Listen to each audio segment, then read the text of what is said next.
People are like, what's my work why and what's my personal why? No, you have one why. Well, my why has changed. No, it hasn't. Because we are products of our upbringing. You are who you are because of the experiences you had when you were raised. Right. And I am who I am for the same reasons. And you can't change who you are. You can either be authentic or not. You can either live in balance with who you are, but you don't get to just change it, right? So you only have one why, and it's fully formed by your mid to late teens. That's it. The youngest person I did a why discovery with was about 16.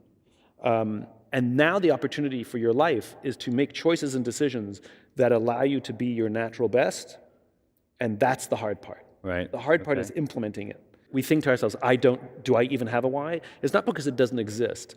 It's because the part of the brain where the why exists, in the limbic brain, controls all of our feelings, like inspiration, like trust, like love, like loyalty. It controls behavior, right? But it doesn't control language. And so it's very hard to verbalize feelings, right? Like when you sit down with somebody you love or somebody you're angry with, these are complicated, difficult conversations sometimes because it's hard to verbalize feelings, right? It's just a problem with being human, right? So it's not that, it's just hard to put into words, which is why it sometimes feels like I don't know what mine is, right? But there's multiple ways you can do it. I've tried to put as many of them out in the world as possible. But I can tell you one fun exercise that you can do with your friends. I call it the friends exercise. Basically, find a friend you love and who loves you. The kind of friend who, if you called them at 3 in the morning, you know they'd pick up and you would pick up for them. Do not do this with a spouse, a sibling, a parent. Okay. Those relationships are too close and it won't work. A friend who loves you. And you ask them this question: why are we friends? And they're going to look at you like you're crazy because it's hard to verbalize why we're friends with each other, right? And so they'll look at you like you're nuts. And then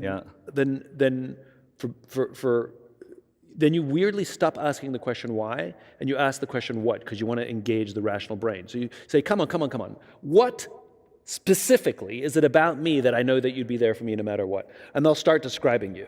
You're funny, you're always there for me, I trust you, and you play devil's advocate. Good, that's the definition of a friend.